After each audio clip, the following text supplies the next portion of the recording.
Alright, next question. Why was NTom64's original account suspended? 2 words, Sonic Unleashed. You may remember back when Sonic Unleashed was actually leaked and you saw stuff like Savannah Citadel Day and stuff like that and the Werehog, etc. Basically, I took a trailer that was going around and put it on my channel, and I also got some of the pictures and put them into kind of like slideshow videos, and there was about 3 in all. Yeah, Sega of America didn't quite like that, so there went my account.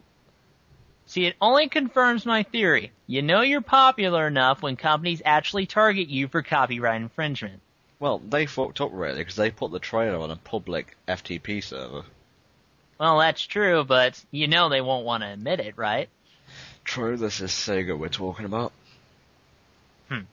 Next question. Why does the Helldragon hate bats so much? Okay, this is kind of an involved story, actually. So, when I played Dragon Ball Advanced Adventure, the bats in that game are possibly the most annoying enemies in that game. So, I kind of just went with it and developed it into a sort of unhealthy bat hatred obsession, and God knows when I played Kid Dracula, it only got worse. So, that's kind of the story behind that, pretty much. Very good then. Moving on. Alright, next question is, how did NTom64 become a Sonic fan? Sonic 1 on the Master System. Well, that was kind of concise. That's how I roll, baby. Next question. What was the first game that you ever played? That's kind of a hard one because my memory sucks, but I guess the earliest game I played was probably Double Dragon on the Sega Master System, way before I got into playing Apogee games on my good old 386. Going back to the Master System and Sonic 1, basically I got Sonic 1 at the same time I got the Master System itself, and being as young as I was, I didn't actually realise that a console would work if you powered it on without a game in the cartridge slot. So technically, the game that was built into it, Alex Kidd, was my first video game. Oh, is that right? I forgot it had a game built into that. Neat. What do you do in your spare time besides commentary? Things I can't talk about. I'm sorry, no. Refresh YouTube a lot. I like to, I've collected manga. I collect Transformers, as you may obviously know. I, play video games, and, that's pretty much the gamut of my hobby activities.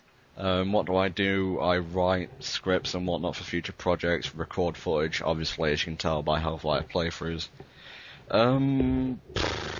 That's pretty much it. Playing Mario Kart Wii a lot online lately. Looking for a job, obviously, but besides that, nothing very productive. So we're pretty boring, actually. Why did we actually do an FAQ to begin with? Q&A, even? I don't even remember anymore. God knows. Moving on. If the world was taken over by bats and the Helldragon had to choose 5 video game characters to fight by his side, who would he pick? Easy. Mega Man, Commander Keen, Kratos, Duke Nukem, and that guy from Doom. Oh, the nameless mercenary. Good old Doom Marine. He can carry 7 weapons and not get tired at all. That was a random question. Moving on. Okay, next question. How much tea does NTom64 drink a day? See what I'm talking about?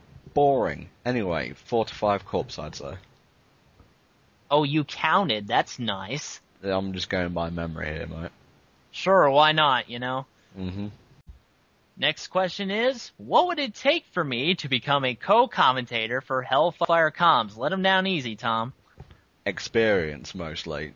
If you have never done commentary before, why would you even want to be in a commentary group to begin with? To gain video views and shit? I mean, we're not like Fred, guys. Come on. Thank God, Helldragon. But I would add that if you want to be a co-commentator, first up, you don't beg. All right, you make a lot of good content, and if you can kind of get it our way without bugging us, we'll take a look at it definitely, and we'll consider it. That's what happened to Jordan Haas in terms of him getting his stuff on HellfireComms. Unfortunately, his channel's gone now. Don't ask me why. But yeah, if your stuff catches our attention, not trying to be pretentious or anything here, but we don't really watch a lot of commentary that isn't ours, except for Helldragon with Spoony One and the like. So yeah, pretty much make some good stuff, get it our way, and you'll definitely be considered. It's not hopeless. Pretty much.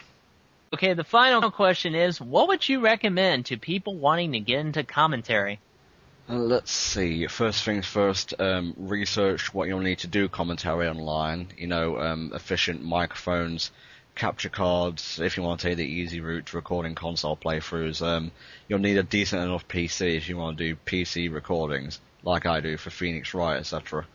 Because otherwise, as you would have seen on Pokemon Emerald and Chain of Memories when it was still around, there's dangerous sound lag if you haven't got enough decent of a computer to record with. Basically what sound lag is, you'll see the action on screen, but the actual sound that's accompanied with the action won't appear until about 5 seconds later, which is kind of annoying after a while, especially for the viewer. And I'll say this now, if you really, really must do a camcorder Let's Play, if you decide to do a Let's Play, don't. Camcorder Let's Plays are not fun, even when done right. Do you really think people want to watch you recording your TV screen when there's like capture card quality footage out there? They're not expensive. They're about $80. Sell some shit. I didn't have a job at the time to get my Dazzle Platinum, so I sold some of my old games. Yeah, there's no excuse for not having a capture card these days.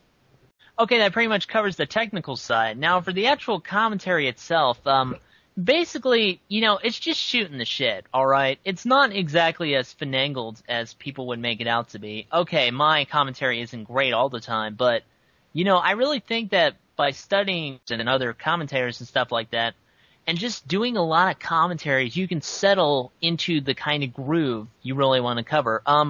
Do it with people you can bounce off of, bounce jokes off otherwise. That's how come Tom and I work together so well. He's the straight man, I'm the wild, wacky, crazy kind of guy. So, just do them a lot, and then as you do them and you learn more about them, you'll develop your skill and your style a lot quicker than just like reading about them, pretty much. Other than that, just don't really worry too much about what other people think about it. Just make sure you enunciate and you're clear and interesting. Script something out. Try it, If not, just have a good improv ability, alright?